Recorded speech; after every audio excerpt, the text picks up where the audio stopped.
where I want us to reside at is the intersection of grace and truth. And it's not the intersection that I think that is not up to me. It's the address of where God wants us to be. Grace and truth. Why that intersection? There could be so many different places that we could choose to park and camp out at. But you see, we need truth and grace. Remembering that truth without grace is brutality, and grace without truth is hypocrisy.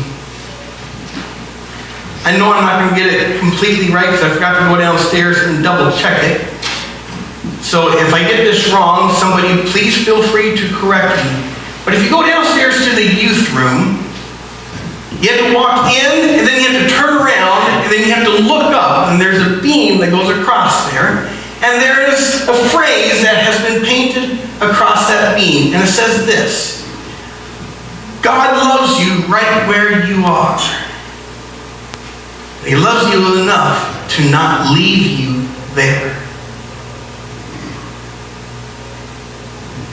See, that's the intersection of grace and truth. It is that balance of the two. Yes, grace, in one sense, meaning that, yes, God loves you right where you are at. That we are all imperfect people who by God's grace have been saved by His great love for man. But the truth that we also have a sin issue that has to be dealt with. And that God seeks to change and to transform our lives. And the passage that we looked at back in June, I'm going to ask you to turn there again this morning, is John chapter 8, verses 1 through 11. I'm not going to do the whole message from back in June, but just highlighting, again, this importance of grace and truth. So John chapter 8, verses 1 through 11.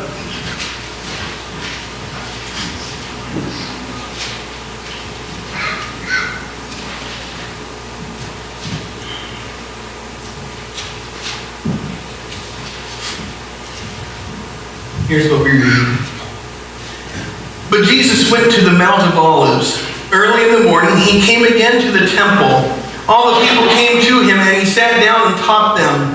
The scribes and the Pharisees brought a woman who had been caught in adultery, and placing her in the midst, they said to him, Teacher, this woman has been caught in the act of adultery. Now in the law, Moses commanded us to stone such women. So what do you say? This they said to test him, that they might have some charge to bring against him. Jesus bent down and wrote with his finger on the ground. And as they continued to ask him, he stood up and said to them, Let him who is without sin among you be the first to throw a stone at her. And once more he bent down and wrote on the ground. When they heard it, they went away one by one, beginning with the older ones, and Jesus was left alone with the woman standing before him. Jesus stood up and said to her, Woman, where are they? Has no one condemned you? She said, No one, Lord. And Jesus said, Neither do I condemn you. Go, and from now on, sin no more.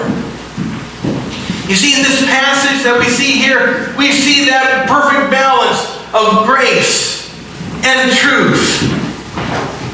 Yes, Jesus gave her grace in that this woman who was caught in the act of adultery. Now, it's unfortunate that the man was not brought as well, because both of them should have been right in the middle of that circle with everybody else gathered around ready to cast stones. So that already tips you off that there's something kind of funny going on here. But according to the Old Testament law, she was deserving of the penalty. The penalty was to be stoned. Now you think that's a little bit extreme. But when you think about the seriousness of sin, and I'm not going to single out one sin over another, but sin, and the seriousness of it, it tells you that it needs to be dealt with harshly. That doesn't mean we go around killing one another because, oh, you sinned, all right, time for you to die. Or that you take your own life because you sinned. No. It speaks to the radical measures that we must take to remove sin from our lives. But Jesus extended grace when he said, let him who is without sin among you be the first to throw a stone at her. And all of a sudden, all you heard was the dropping of stones and the footsteps walking away. See, Jesus wanted what is best for her, and he wants what is best for us. So he doesn't leave her there. He says, now here's where truth comes into play. Yes, he administered grace, but now truth comes into play because he says, go, and from now on, sin no more. You cannot do this anymore. You can't live your life like this anymore. There's to be a change that takes place because of my grace. As you see, this woman was living her life apart from what God said was best for her. See, that's what sin is. Sin is the rejection of the best that God has for you. Jesus said, I have come that you might have life, and you might have it to the fullest. You might have it more abundantly. But when we choose sin, we're saying, no, I'm going to reject that good thing that you have for me. And I'm going to do this instead. But Jesus, he knew what was best for this woman. So he said, go and sin no more.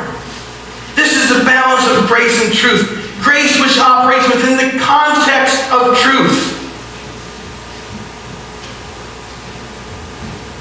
is the call to leave our life of sin. It's not, oh, grace, that means I can do whatever I want because God is gracious. No. Grace is not permission to keep on sinning. When we realize the depravity of our sin and the penalty which we deserve, which is death, and the fact that Jesus took our penalty and extends grace and truth to us, we should eagerly desire to leave sin behind us. Because you see, when grace and truth are balanced, that's where we find love. That's why the intersection of grace and truth is where we need to camp out as a church, because at that intersection is where we find love. And what is the love that people and the love that we all need? It's the love of God, the love of the Father. Right?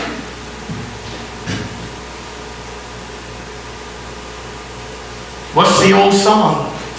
What the world needs now is love, sweet love. Now, they weren't talking about the love of God, but they were pointing out that we need some love. And what love is greater than the love of God that is unconditional, that loves you right where you're at? By now you should be able to just go quote what I'm about to say next as far as the description of God's unconditional love. Because love, that unconditional love, is loving us when we wanted nothing to do with Him.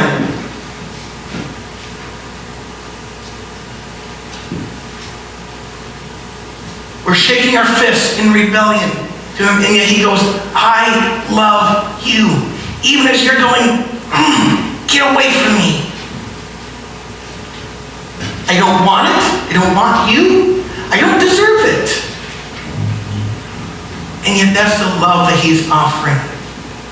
So when we're at that intersection of grace and truth, when those two are balanced out, then that's where we find love. It is the grace of God that saves us. Randy Alcorn writes in his book, The Grace and Truth Paradox, Responding with Christ-like Balance, he says this: grace and truth are like the two strands of DNA's double helix, creating a perfect symmetry of Christian character. Grace is not mere tolerance. It is not a lowering of the standard. It makes us more, not less, holy by raising the bar and then gives us a boost. Do you like it when you get a helping hand? Like, when you can't reach something? Or you're trying to get out of a tough situation and you need someone to give you a shove? Like you're stuck in the snow? I saw my neighbor a couple of weeks ago and they're trying to back out of their driveway and they couldn't get their car out. Ran over there and gave them a push out. We like that helping hand, right? Hamburger helper. You might not like hamburger helper. But it's that. When it comes to holiness and living the right life and putting sin to death, we need a helping hand. That is grace. Grace is pushing us towards perfection. Grace is pushing us to the holy God who is without sin and cannot tolerate sin. We're going, I can't do this. I can't reach that. That's the point. And when we come to that realization that we cannot do it and we need help, grace comes in. Grace is not the, oh, do whatever you want, because what does that do? That pushes you down, right? If we go, I can just do whatever I want, grace, then we're not reaching for the high bar.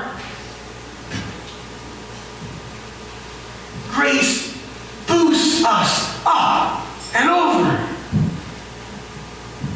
You're going to find this hard to believe, but when I was a freshman in high school, my track coach thought I should be a high jumper. I don't know why. I was only 5'8". There were other guys that were 6 foot and plus. There were guys that in our league were high jumping well over 6 feet. You're supposed to be able to at least high jump your height. They couldn't even do 5'4".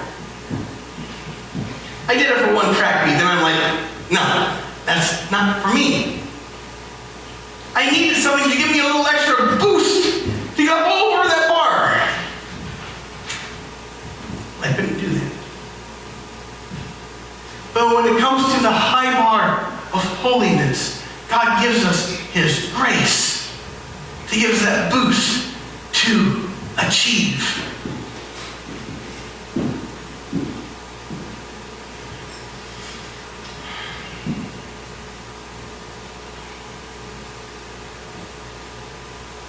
To avail ourselves of that grace, we must first renounce our own self-righteousness.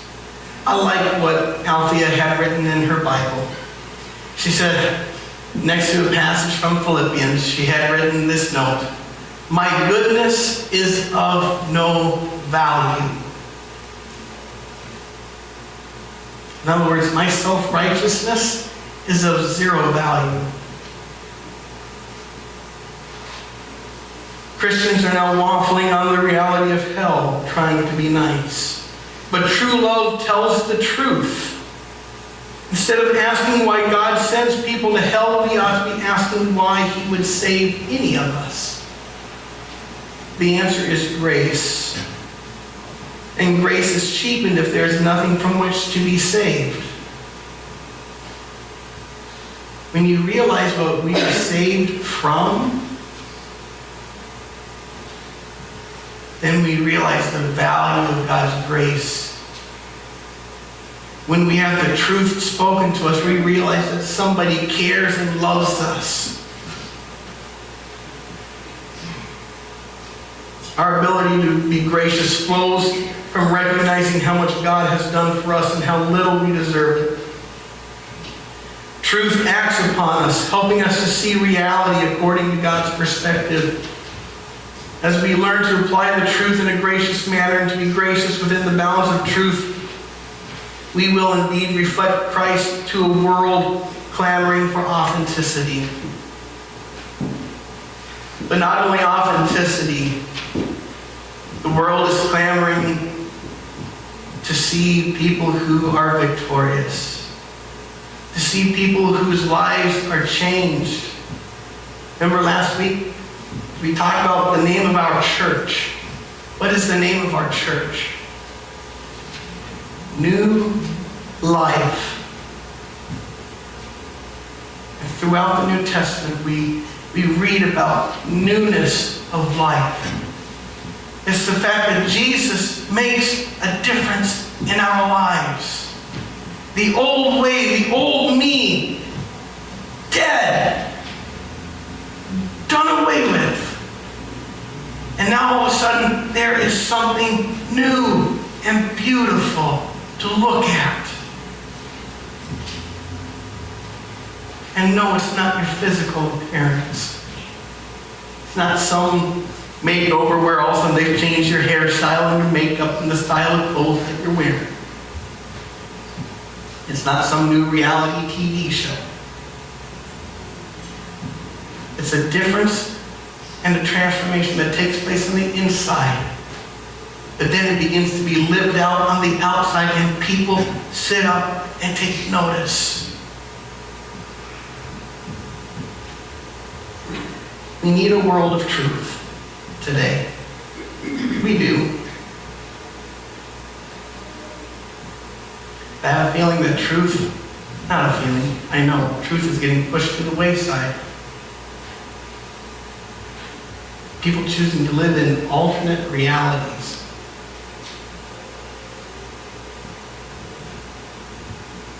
I have a feeling that someone perhaps didn't love them enough to tell them the truth, but to also tell them about God's grace.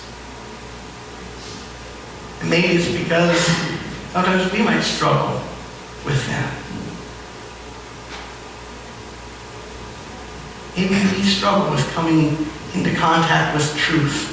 Because truth, when we come up face to face with it, exposes. We don't like being exposed, do we? Uh-oh. He's a poser. We don't like posers.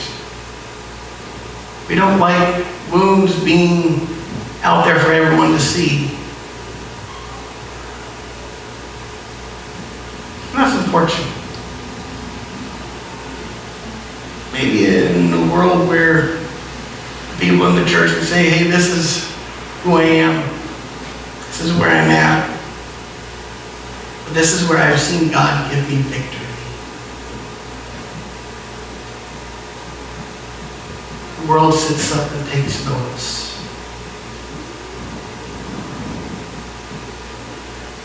Grace and truth. I know I need to be reminded of that, to come back to that intersection. Because it's easy for me to sometimes run hard to the truth side.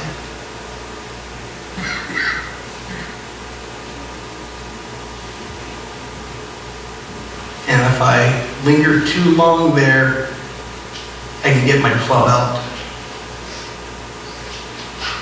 And I can start to bunk.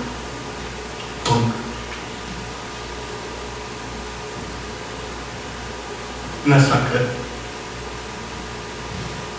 Not that I don't sometimes deserve a little bunk myself.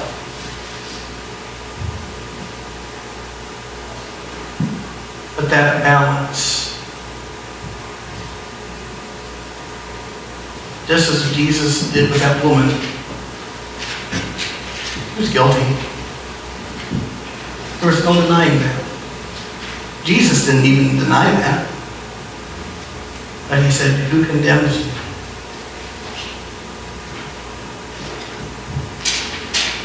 There was no one. And he goes, neither do I.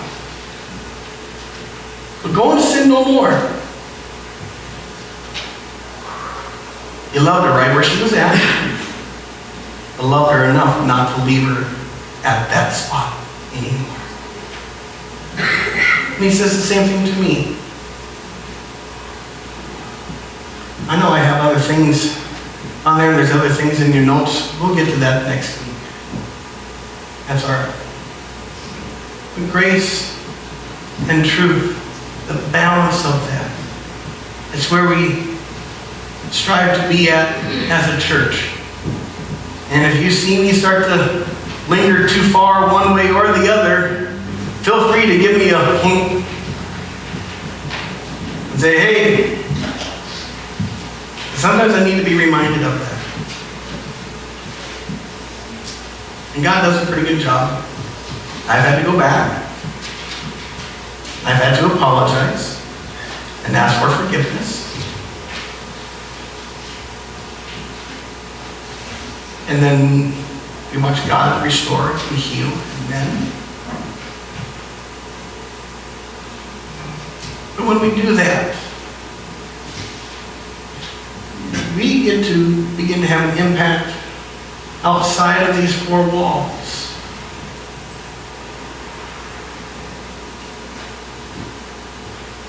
You know, yesterday was Althea's memorial service. I got to talk with a young man. He's so tremendous. I call him young man. He's only 2 years younger than me. Well, you are young to some of us. Yes. I'm young to some, and then others go, you're old. It's my daughter.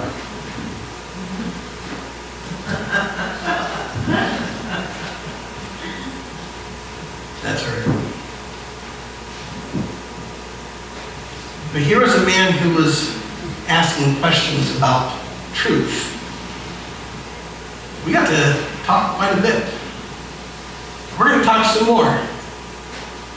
Lord willing.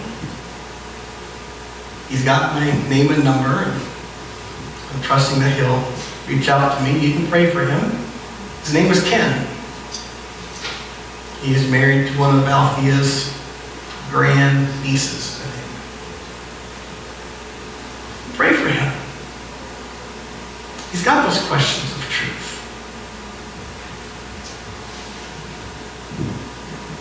And at that intersection of grace and truth, he is going to find the love of God.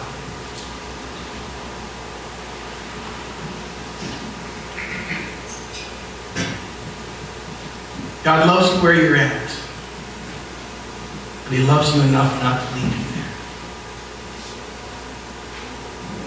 We don't hear the rest of the story about that woman. There's a lot of speculation as to who that woman is exactly. But if I had to venture, I would imagine that her life was forever changed because of that moment. That when Jesus said, "Neither do I condemn you. Go and sin no more," I have a feeling that that was a life-altering, directionally changed woman. She went from this path to walking this path. That newness of life because of grace and truth.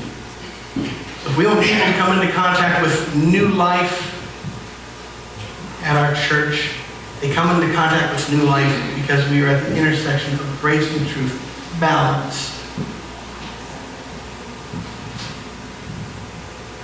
I hope you